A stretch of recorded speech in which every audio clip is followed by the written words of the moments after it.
Marcos capítulo 16. Marcos 16, versículo de número 15.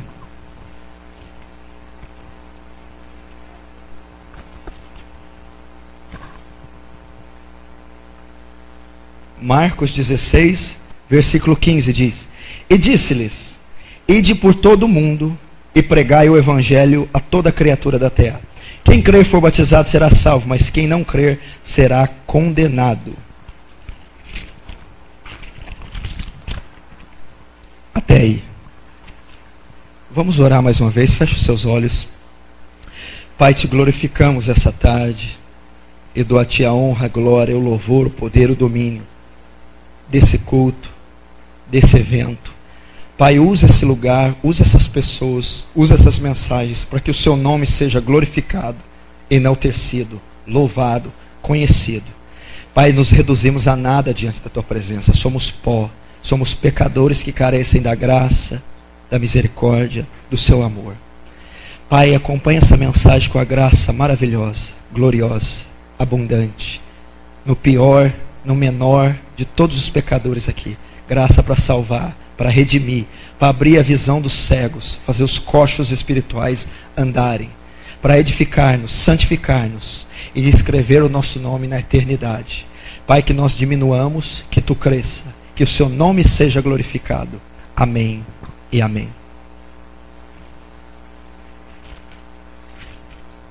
Bom, eu vou tratar aqui como tema que foi me passado, o id. Esse versículo de 15 de Marcos 16 dá uma ordem aos discípulos: portanto, ide e pregai o evangelho a toda criatura da terra. Juntamente com ele, Mateus 28, 19, onde é o versículo que trata da grande comissão mundial. Jesus, ele passa esse mandamento depois de ter morrido na cruz, ao terceiro dia ressuscitar. E antes de ascender aos céus, ele aparece aos discípulos. E alguns momentos antes de ascender, ele dá essa grande comissão, essa grande tarefa. O que é grande comissão?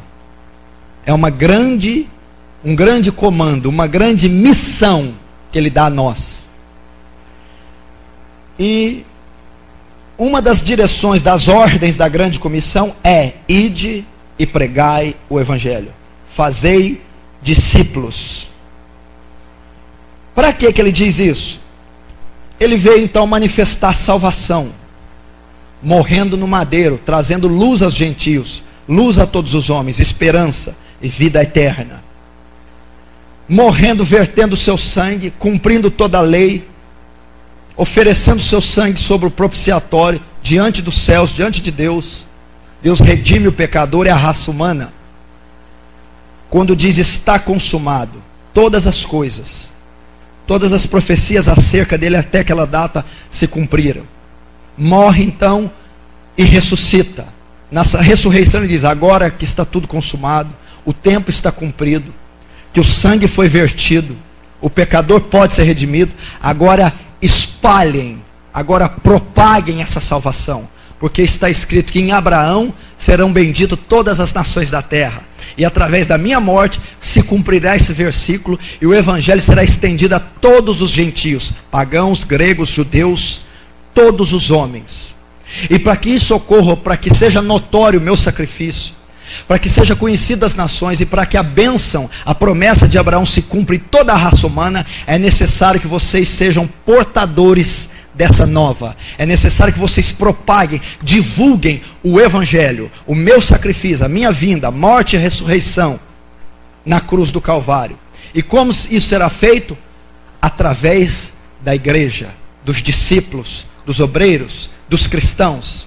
Eles são os responsáveis por propagar o evangelho e fazer com que todos resplandeçam, fazer com que a todos resplandeçam a luz. Como? Indo e pregando o evangelho. E antes da sua ascensão, ele dá essa comissão: vão e preguem o evangelho, ensinem, falem a respeito do meu amor, juízo, ira vindoura e misericórdia e graça manifestada pelo meu Pai através de mim. E esse mandamento implica no quê? Romanos 10, 13 diz assim, preste muita atenção. E há de ser que todo aquele que invocar o nome do Senhor será salvo. Ok? Para que sejam salvos, a salvação é por meio da fé, a invocar o nome do Senhor. Toda a raça humana. Só que aí ele indaga.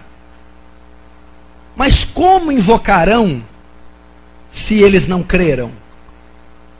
E como crerão se não for pregado a eles? Se eles não ouvirem? Porque a fé vem pelo ouvir. E como ouvirão se não pregarem a eles? E como pregarão se não forem enviados? Porque a Bíblia diz, quão formosos são os pés do que anunciam as boas novas. Entendeu? A salvação é por meio do quê? Efésios 2:9. Pela graça sois salvos, por meio da fé. Isso não vem de vós, é dom de Deus. Não vem por obras, para que ninguém se glorie. A salvação é por meio da fé. Fé em quem? Fé lançada no Filho de Deus, que me remiu.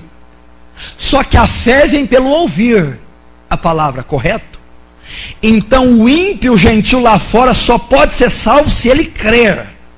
E ele só crerá se ele ouvir a palavra, porque a fé só vem pelo ouvir. E ele só ouvirá se alguém for pregar. Ele só ouvirá se alguém pregar. E alguém só irá pregar se for enviado. Por isso ide. Por isso eu tenho que ir. Para que quando eu vá, eu pregue, aquela pessoa ouça e ela creia e pela fé seja salva. Está vendo a importância? O ímpio não pode ser salvo se ele não crê. A salvação é pela fé. E ele não pode crer se ele não ouvir. A fé vem pelo ouvir a palavra, ouvir o evangelho. E ele não ouvirá se eu não for pregar a ele.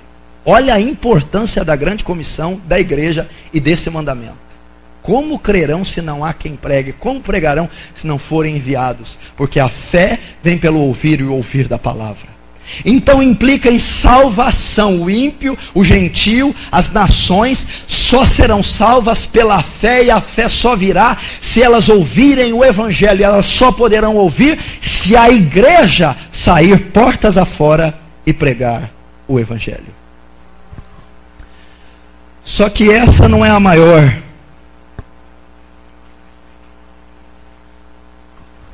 dificuldade da igreja. Preste muita atenção.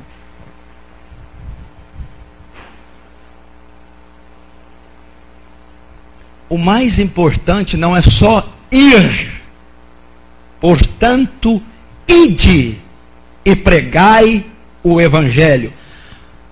Devido e por causa da tamanha necessidade que o homem tem e da tamanha perdição que o mundo e as nações se encontram.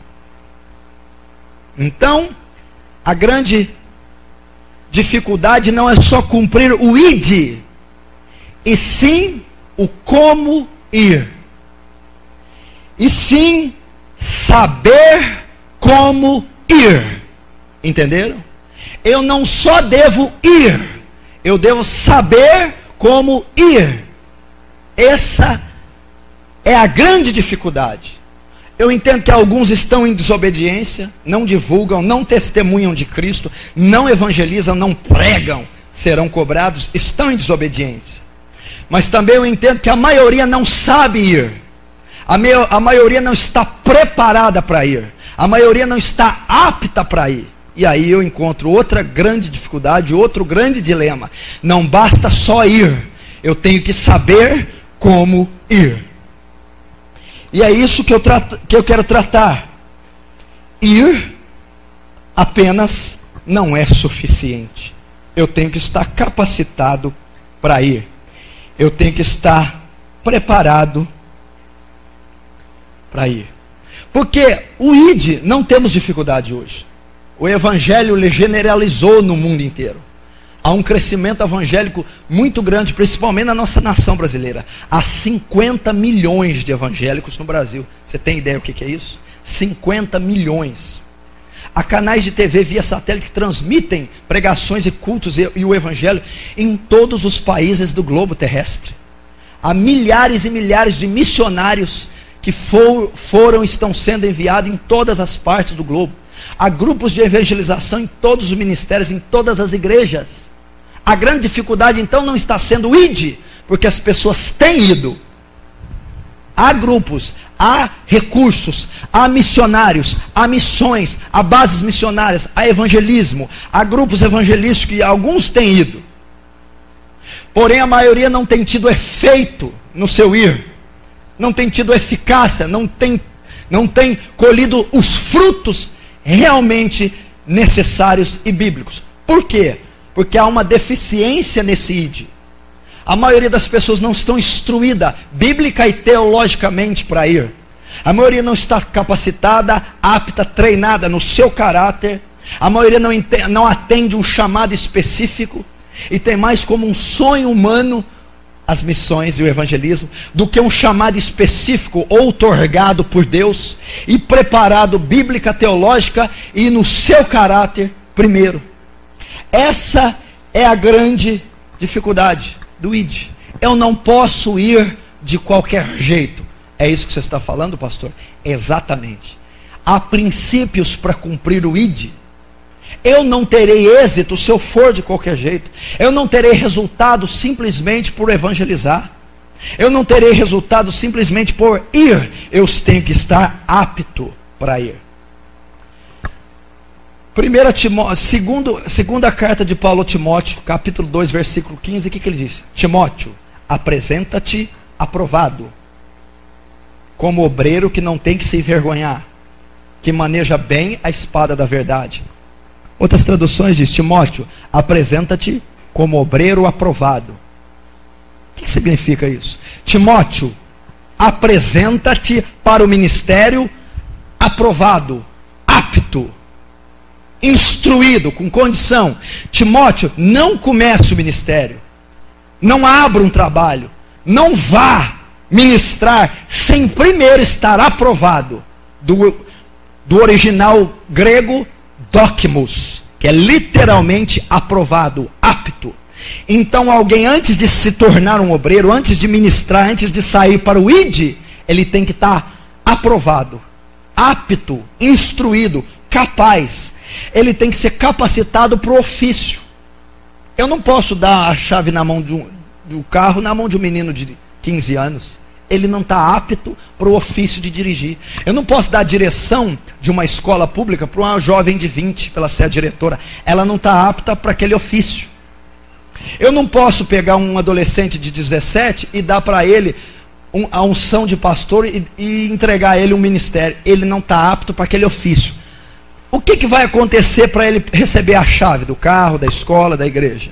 Ele vai ter que ser preparado, e quando as pessoas responsáveis julgá-lo capaz, preparado, apto, então lhe entregarão aquele ofício.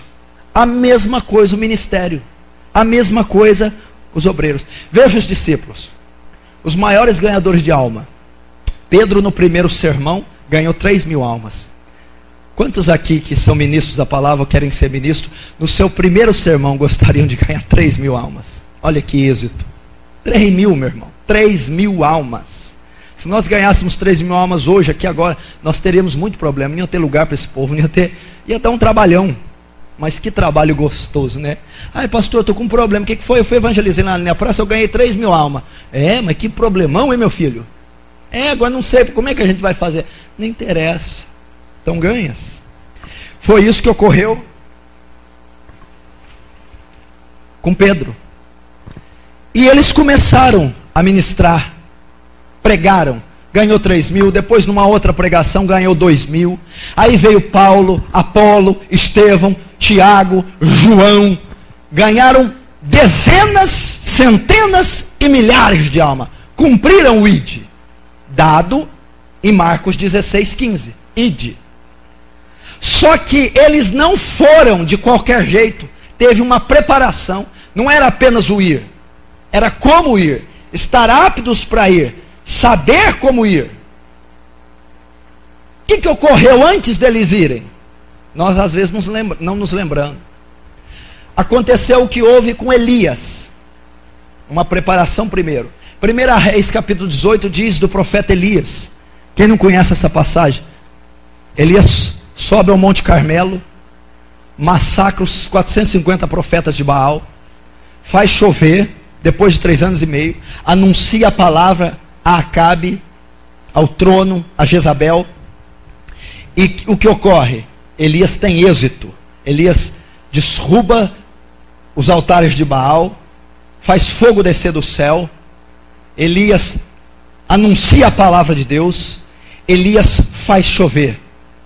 Mas antes disso, antes de Elias ir, antes de Elias cumprir o ide, ocorreu algo antes. Ele se prepara numa caverna, come de corvos, bebe do ribeiro de Querite, vai para uma viúva, e a viúva prepara 2 coisas para ele, que é essencial na sua formação. Ele está com fome e diz: que tem aí? Tem um bocado de farinha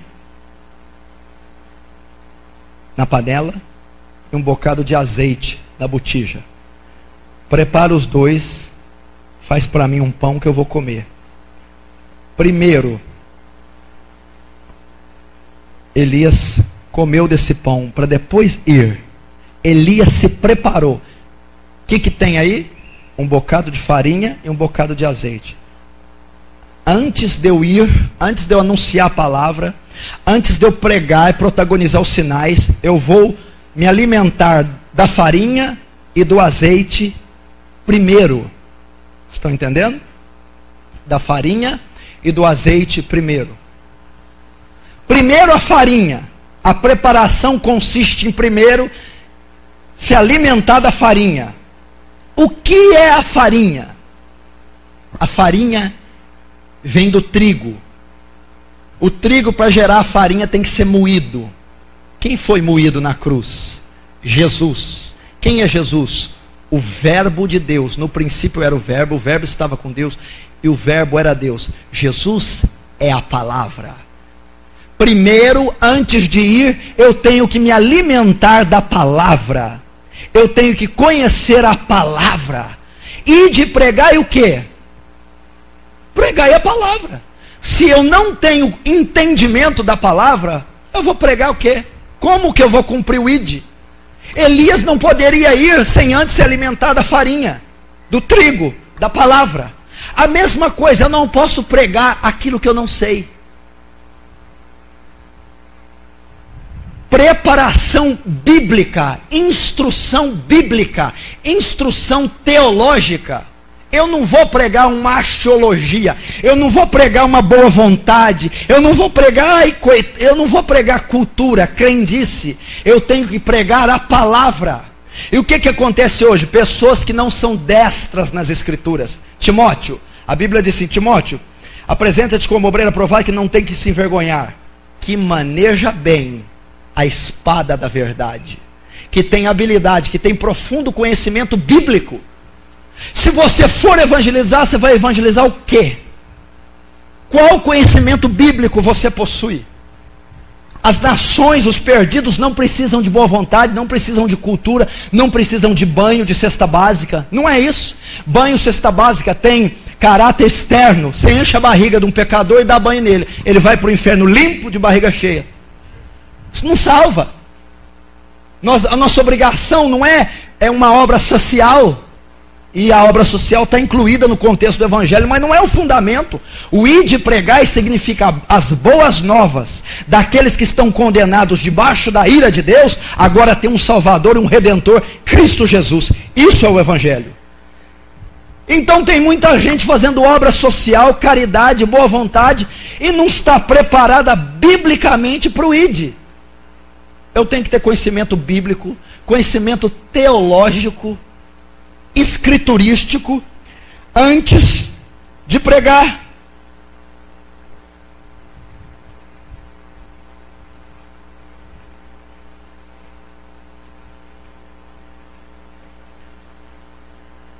E é isso que nós estamos precisando. Aí eu digo para você que quer o ide, para você que quer ser um missionário, Para você que quer ir à África, à América do Sul, quer ir às Ilhas Perdidas, ao Oriente Médio, ou você quer evangelizar favelas, hospitais, quanto tempo você gasta com as Escrituras diariamente?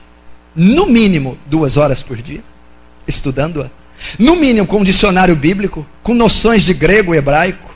No mínimo com enciclopédia bíblica. Você tem uma harmonia entre lei mosaica, graça de Jesus. A lei veio por Moisés, mas a graça e a verdade por Jesus Cristo. Quantas vezes você já leu a Bíblia inteira? Quantos versículos você já decorou? Qual interpretação bíblica, exegética e hermenêutica você tem? O que é isso? Não, mas isso aí... Não, Deus entende a fé. Ele não entende. Não, como que não entende? Vou te dizer como que não entende. Deus não precisa de boa vontade. Boa vontade não ajuda Deus. Boa vontade não serve para nada. E sim obediência. Quer um exemplo? 1 Crônicas, se eu não me engano, no capítulo 15. A arca estava sendo trazida da casa de Obed-edom. Lembra? Os filisteus tinham pego ela. Davi diz não, quero a arca de volta para Jerusalém. Pôs ela num carro de bois. Os bois tropeçaram. A Bíblia diz que tinha 2 guias guiando a arca, Uzá e Aiô. Quando o boi tropeça e Uzá, um dos guias, vê que a arca ia cair, cheio de boa vontade, uma gracinha, uma beleza, vai lá e pega na arca. Deus mata ele.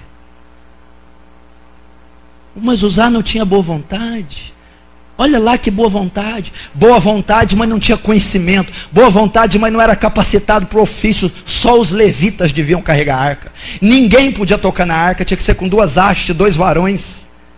Então, Uzá cheio de boa vontade, mas não era instruído, não era capacitado, não sabia nada, foi ajudar, Deus matou. Deus não precisa de boa vontade. Se você for com boa vontade, você pode morrer.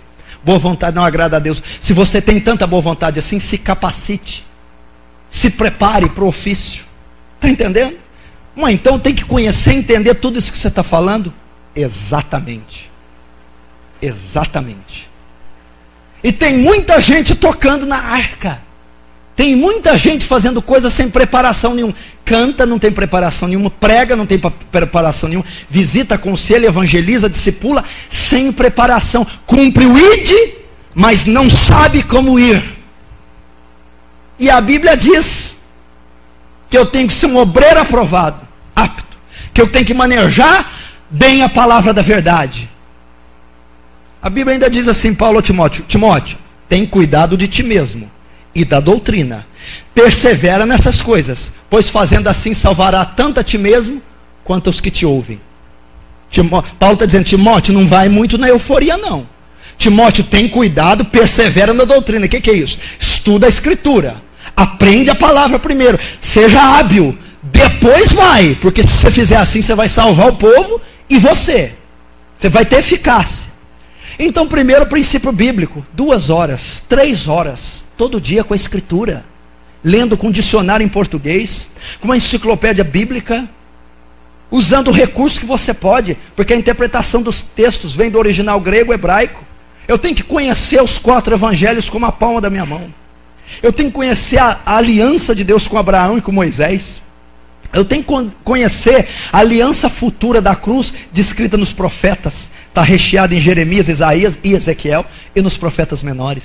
Eu tenho que saber os fundamentos da fé cristã e a espinha dorsal da teologia, as 13 cartas do apóstolo Paulo. Todo o fundamento eclesiástico está nas cartas. Epístolas pastorais, eu tenho que conhecer 1 Timóteo, 2 Timóteo, Tito, epístolas pastorais. Eu tenho que saber. Eu tenho que saber o que Deus exige do louvor. O louvor que você ministra, canta, é bíblico. Quanto de bíblico tem no seu louvor? A sua adoração é bíblica? A sua oração é bíblica?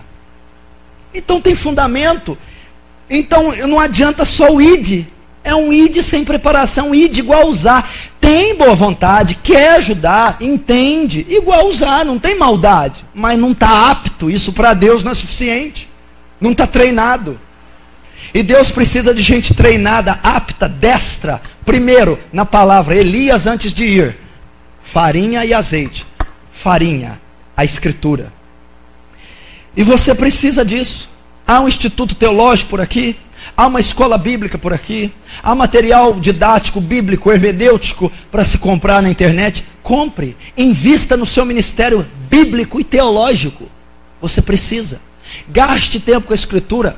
Como que eu estudo a Escritura, pastor? Capítulo por capítulo. Você pega um capítulo, acha o tema central dele, o subtítulo dele, estuda versículo por versículo, a harmonia que o Novo Testamento tem para com o Velho. Você vai ler um versículo que é citado no Velho, leia e vá para o Velho, versículo por versículo, anotando no rodapé a alusão que ele é referido do Velho Testamento, e vai estudando. Você pode gastar horas lendo apenas um versículo. Às vezes, quando eu estou estudando a Bíblia, eu levo 1h30 para estudar um versículo apenas. Um versículo. Você vai ver o seu conhecimento, você vai ver a habilidade bíblica que você vai ter.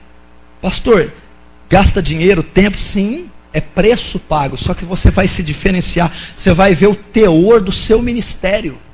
Então, antes de ir, e esse id não precisa ficar, eu não preciso ficar prendido só ao ir evangelizar, mas a pregar a palavra, aconselhar, discipular, todos os ministérios, inclusive do louvor. Porque o grande problema de hoje é que o músico hoje só tem que cantar e tocar, ele não precisa saber nada de Bíblia. É um grande erro. Todo músico deveria ser um profeta, um doutor da Escritura. Qualquer, de baterista ao ministro de louvor, tem que ser hábeis na Escritura. Então, as Escrituras.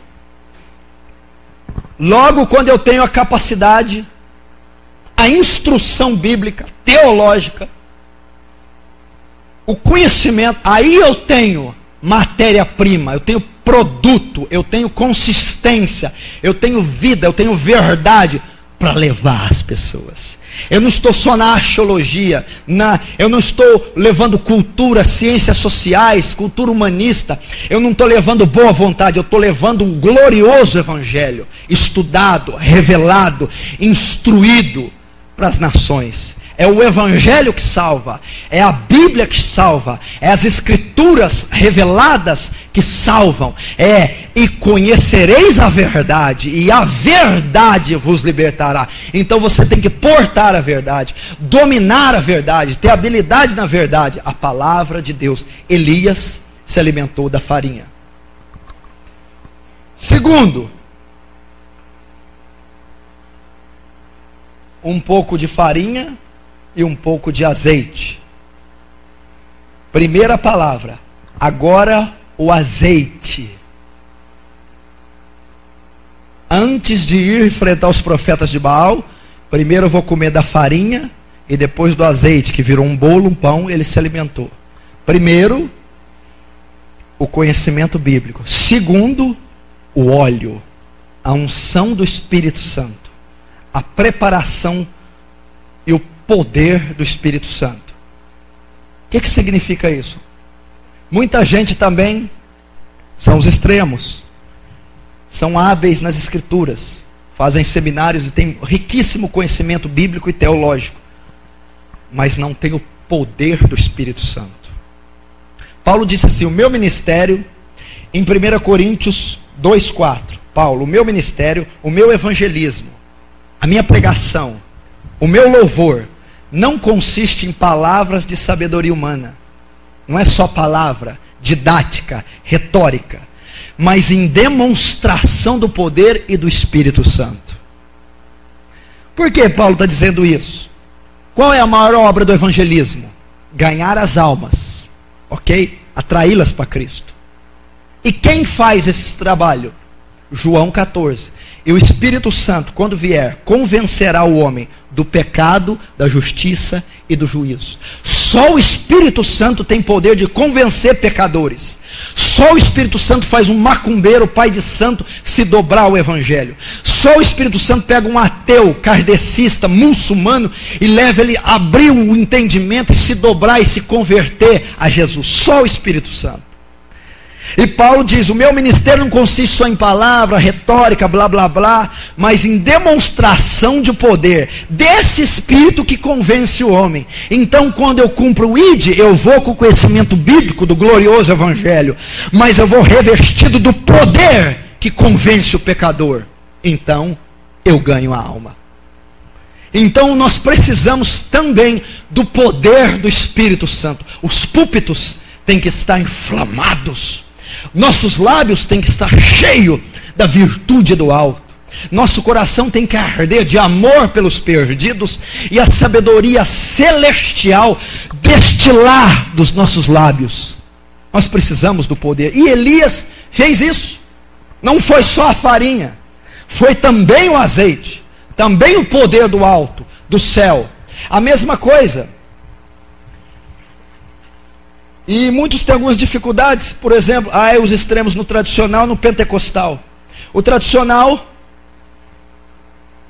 não todos os casos, não digo todos os casos, mas o ortodoxo, o antigo, o tradicional, ele não busca ser cheio do Espírito Santo, não busca o poder, não busca a unção do Espírito Santo. E muitas vezes o Espírito Santo é rejeitado. O Espírito Santo é desprezado por causa do movimento pentecostal e neopentecostal, as manifestações que estão ocorrendo com o título de Espírito Santo. Então fica com o pé atrás por causa das manifestações tidas como Espírito Santo, que não são. E o outro acha que tudo é Espírito Santo, ou que manifestações internas é o Espírito Santo. Está enganado. Quando eu digo que alguém precisa do Espírito Santo, e tanto tradicional como pentecostal, eu estou falando de poder sobrenatural. Porque só o poder sobrenatural pode convencer o pecador. Não adianta força bruta, um pedaço de pau, debates, bate-boca. Você não vai convencer um muçulmano, um kardecista, um católico, um ímpio, um bruxo, um pagão, um ateu. Só o Espírito que emanar de você, o sobrenatural, pode convencê-lo do pecado. E o que é o sobrenatural? Muita gente entende que o Espírito Santo consiste no falar em línguas, no profetizar, no visões, em manifestações estereótipas. As pessoas julgam que alguém cheio do Espírito Santo é a pessoa que mais se manifesta exteriormente, fisicamente, quando ela profere palavras em língua, quando ela profere profecias, quando ela fica cheia, quando ela cai, como ela rola. E isso não é evidência do Espírito Santo, segundo a Escritura. Eu sei que quando o Espírito Santo nos acomete, há um abalo, há uma alteração na emoção, mas essa não é a maior evidência. O Espírito Santo, meu irmão, ele veio para convencer o pecador. Então, se na sua vida, no seu ministério, você que julga ser cheio do Espírito Santo, não há temor quanto ao pecado, não há anúncio do pecado no púlpito que você prega, nas melodias que você canta, não há santificação em você, isso não é obra do Espírito Santo. Porque primeiro ele veio para convencer do pecado, da justiça e do juízo. E se a obra que você diz que é do Espírito Santo não faz essas coisas, não é o Espírito Santo. Cuidado com isso. O Espírito Santo, meu irmão, é o quê? É Deus, Pai, Filho e Espírito. Os três são um. Três em essência, um em essência, três em caráter. Não é isso? Então o Espírito Santo é Deus, ok? A pessoa está cheia do Espírito Santo, mas não paga conta. A pessoa está cheia do Espírito Santo, mas bate na mulher. A pessoa está cheia do Espírito Santo, mas não venceu a fornicação, a masturbação ou o adultério. E cobiça todos e todas. A pessoa está cheia do Espírito Santo, mas não consegue ficar sem decote. Está cheia do Espírito Santo, mas tem que mostrar as pernas e a saia justa aparecendo a peça íntima. A pessoa está cheia do Espírito Santo, mas não perdoa. A pessoa está cheia do Espírito Santo, mas é irada, carnal. Mas ela está cheia do Espírito Santo. Ela profetiza, fala em línguas, prega, canta, pula. Espera aí, o Espírito Santo é o quê? Ele é Deus. Se uma pessoa está cheia do Espírito Santo, ela está cheia de Deus. E Deus é o quê? Primeiro, Deus é justiça. Então a pessoa cheia do Espírito Santo, qual que é a evidência que ela está cheia? Ela é justa. Uma pessoa cheia do Espírito Santo é o que? Deus é misericórdia, é misericordioso. Qual que é a prova que ela está cheia do Espírito Santo? Ela perdoa. Uma pessoa está cheia do Espírito Santo, é o que? Deus é o que? Deus é santo. Uma pessoa que está cheia do Espírito Santo, qual que é a evidência? Ela é santa, ela abomina o pecado, ela se veste bem, ela guarda os olhos, ela não fala palavras torpes, ela guarda o coração, ela é santa, porque ela está cheia de um Deus que é santo. A pessoa cheia do Espírito Santo, qual que é a evidência? Deus é amor, ela ama, perdoa, releva, não leva em conta deslizes, porque Deus é amor. Quem está cheio do Espírito Santo, está cheio de Deus, então está cheio do amor. A pessoa que está cheia do Espírito Santo é reta, porque Deus é reto. Então a pessoa cheia do Espírito Santo paga a conta em dia, é honesto na sociedade, é um bom exemplo de pai, filho e mulher, porque Deus é reto, justo e santo. Então se ela está cheia de Deus, que é o Espírito Santo, ela tem que ter tais coisas. Essas são as evidências de uma pessoa cheia do Espírito Santo. Eu não me impressiono com profecia, grito, pulo, plantar bananeira, não é evidência. Eu posso simular um mover do Espírito aqui fácil para você. Eu sou carismático, eu sou eloquente, é muito fácil. Quem te disse que é obra do Espírito Santo? Como você sabe então que eu sou cheio do Espírito Santo, pastor? Lá nas quatro paredes, quando ninguém te vê, lá com a tua mulher, quando ninguém te vê, lá no teu emprego, quando ninguém te vê, lá na escola, no banheiro sozinho, é ali que você prova que é cheio do Espírito Santo.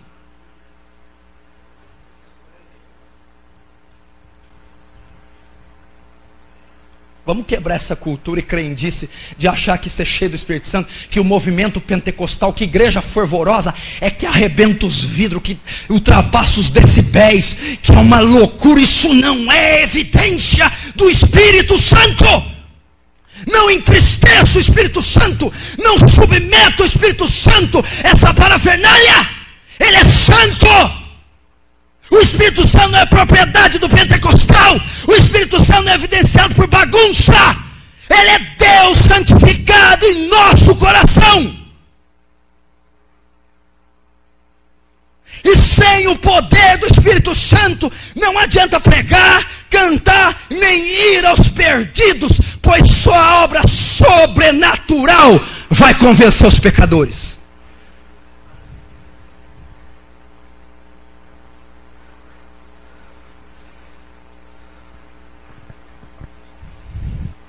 Primeira farinha, a palavra. Sem instrução bíblica, você está levando boa vontade para o mundo. Segundo, sobrenatural na tua vida. Você acha que é você que tira um pecador do inferno? Você acha que você vai convencer alguém batendo boca? Sobrenatural revestindo a tua vida, o poder do Espírito Santo saindo dos seus lábios, vai ferir aquele pecador. Ele vai ter convicção do pecado, convicção que ele precisa de Deus, convicção do juízo de Deus. Então ele vai se converter, ele vai se dobrar.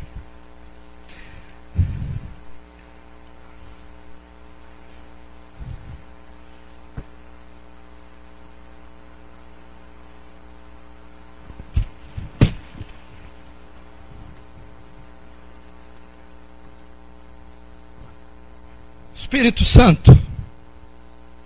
Por que eu preciso do Espírito Santo para o ID? Fiquei sem retorno aqui, ou abaixou muito. Presta atenção, porque precisamos do sobrenatural. Quem conhece Ezequiel capítulo 37, o vale dos ossos secos? Levanta a mão. Ezequiel 37, correto? A Bíblia diz assim, que Deus leva Ezequiel para um vale, e ele vê muitos ossos sequíssimos. Não é isso? Ele diz: filho do homem, pode esses ossos reviver? Tu sabe, Deus. Diga para ele: ossos secos, ouvi a palavra de Deus. Então se ligaram, se ajuntaram, pele com pele, nervos, ossos, mas ainda não tinham vida, porque o Espírito ainda não era soprado. Depois ele diz: vento dos quatro cantos, dos quatro ventos, soprai sobre esses ossos. E foi soprado, e eles reviveram, se puseram de pé como um poderoso exército. O que tipifica Ezequiel e os ossos secos? Presta atenção. Os ossos secos, o ímpio, o gentil, o mundo, mortos, secos, perdidos. Ezequiel, a igreja, eu e você, pregando o Evangelho. Quando nós anunciamos o Evangelho, debaixo do poder do Espírito Santo, o vento vem dos quatro cantos, o Espírito Santo é soprado sobre eles, e eles ressuscitam e revivem. Ou seja, quem ressuscitou aqueles ossos? Quem fez eles levantar?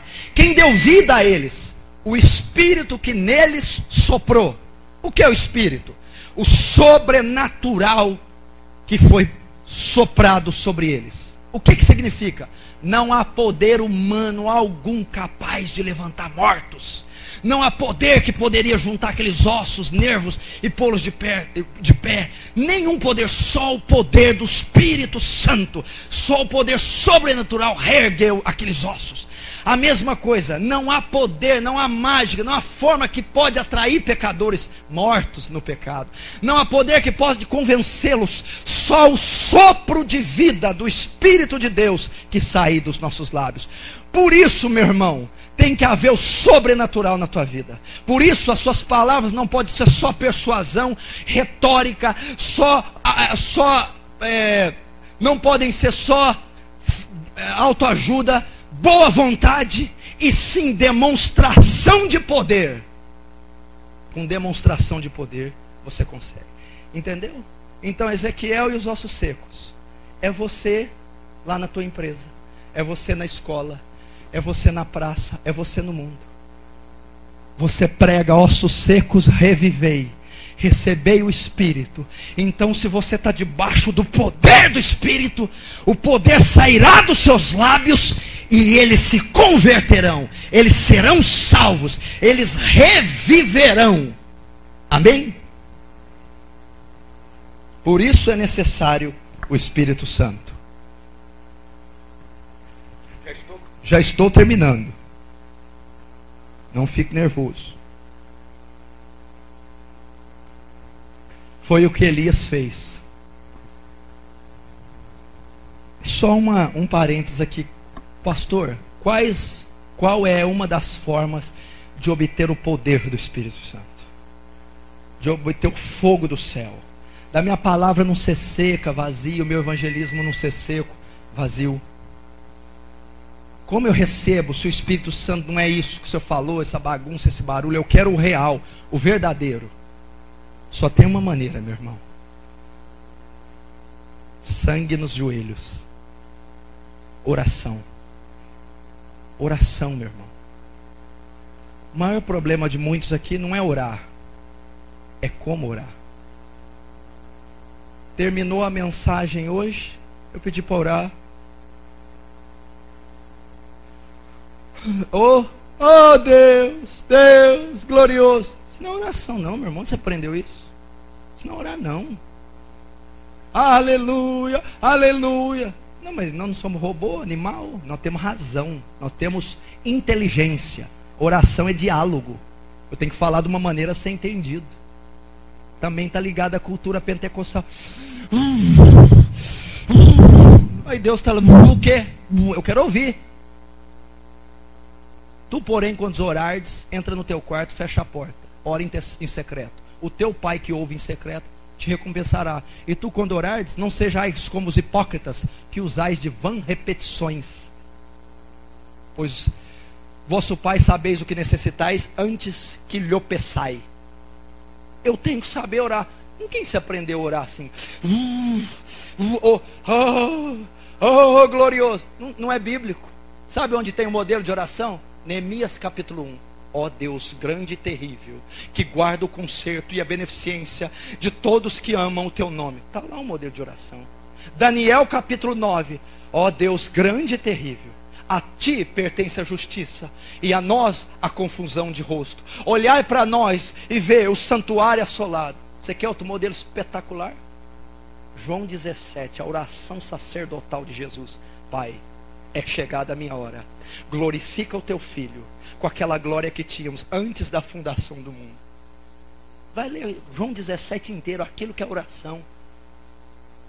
Nós temos que aprender a orar. Se acabou a mensagem do amor, você vai orar com entendimento. Senhor, eu não possuo esse amor que o pregador pregou. Senhor, eu necessito, porque ele é uma evidência da conversão, e eu preciso ser convertido, porque a conversão me levará à salvação, e eu quero ser salvo. Deus Altíssimo, abre o meu entendimento. É orar, meu irmão. É orar. A Bíblia diz que Jesus subia no monte e orava até de manhã. Orava a madrugada toda. Então você vai orar algo compatível àquilo que você está ouvindo, que você está vivendo, que você está aprendendo. Meu irmão, eu vou anotar, não sei se você tem caneta e papel aí, para você aprender.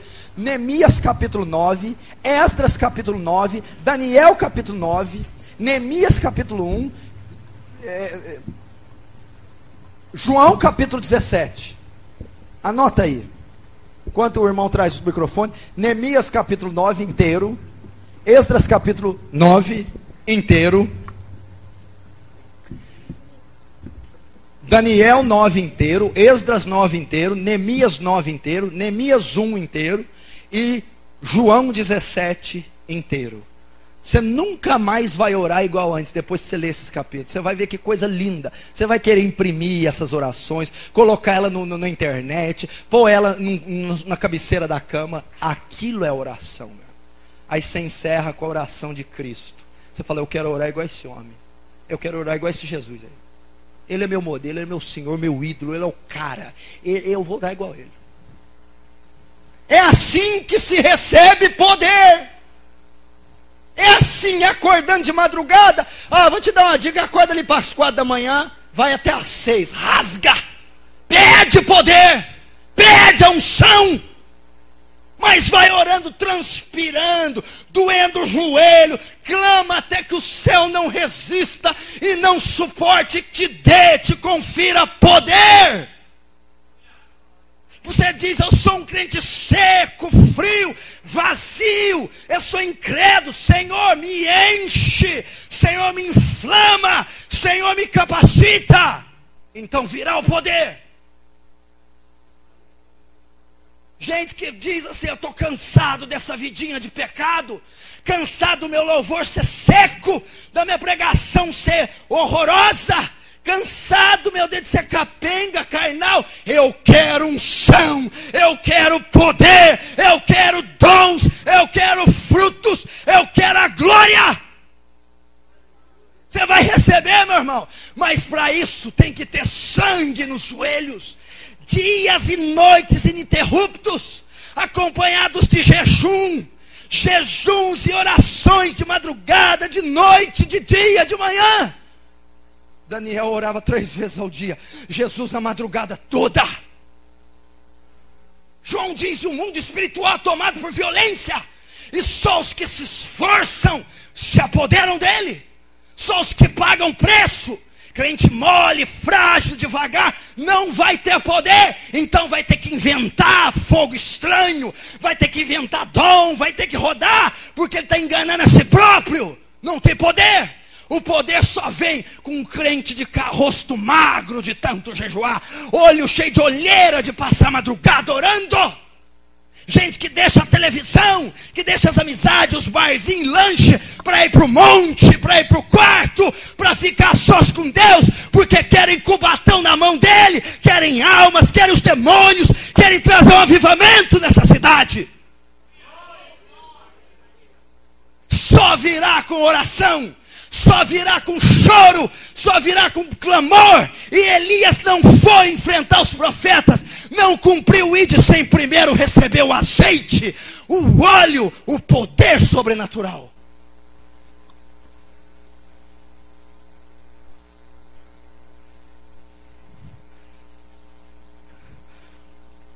Como eu oro? Orando com inteligência, com base bíblica. Você já orou como diz na sua palavra? Como orou Jesus no Getsemane? Pai, passa de mim esse cálice.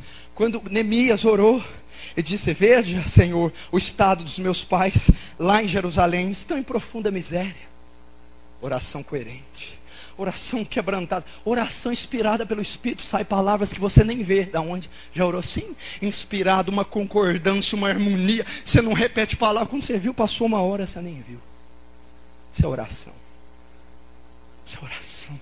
É dobrar o joelho. Fala: eu não levanto daqui, eu não levanto. Está doendo as costas, o joelho, a junta, cãibra, torcicolo. Não saio igual Jacó. Enquanto o céu não abrir, enquanto o milagre não brotar, eu não saio daqui. É uma vergonha ter 50 milhões de evangélicos no Brasil e o Brasil ser essa podridão que ele é. Você já ouviu falar de Leonard Ravenhill? Procura saber desse homem, compra os livros dele.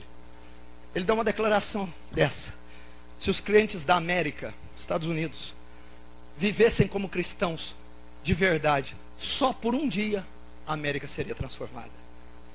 Se 50 milhões de brasileiros cristãos vivessem como cristãos verdadeiros, um dia o Brasil também seria mudado. Mas não precisamos de 50 milhões. Quem mudou a igreja de Atos? 120. Aqui tem quase isso. Só vocês podem mudar. O povo quer reteté, bagunça, oba-oba, ficar, prostituir. Mas seja você diferente. Diz: eu vou marcar essa geração. Eu vou ser um missionário. Eu vou ser um profeta, um apóstolo. Eu vou me santificar. Eu vou fugir das paixões da carne. Eu vou para os montes, para os vales, para os jejuns, até que essa cidade se dobre diante de Jesus.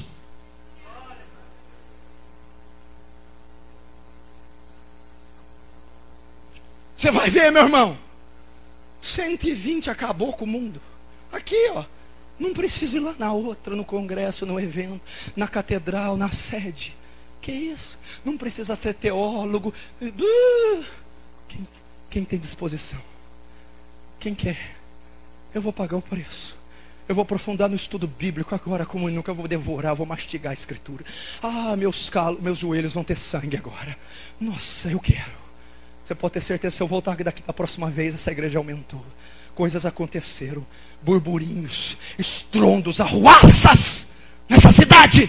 Porque se tiver um homem aqui que ousar crer no que está sendo pregado, uma mulher que ousar crer e dizer: eu vou viver isso, eu quero isso, Senhor.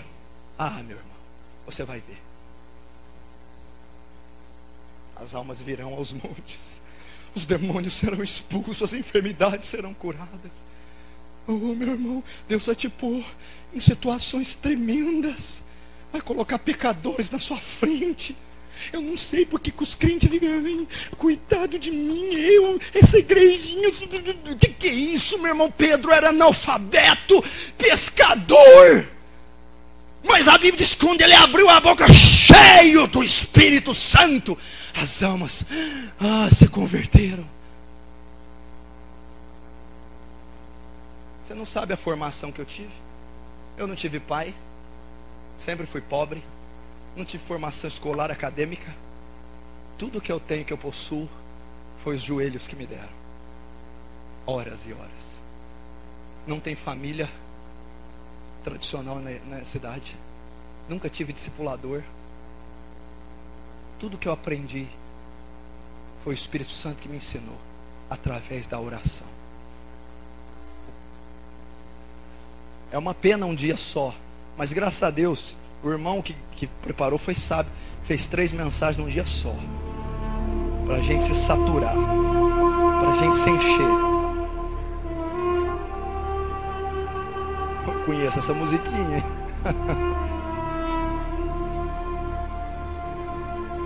Irmão, depois os discípulos foram. Pastor, mas aonde que os discípulos comeu farinha e óleo antes de pregar? Eu não lembro.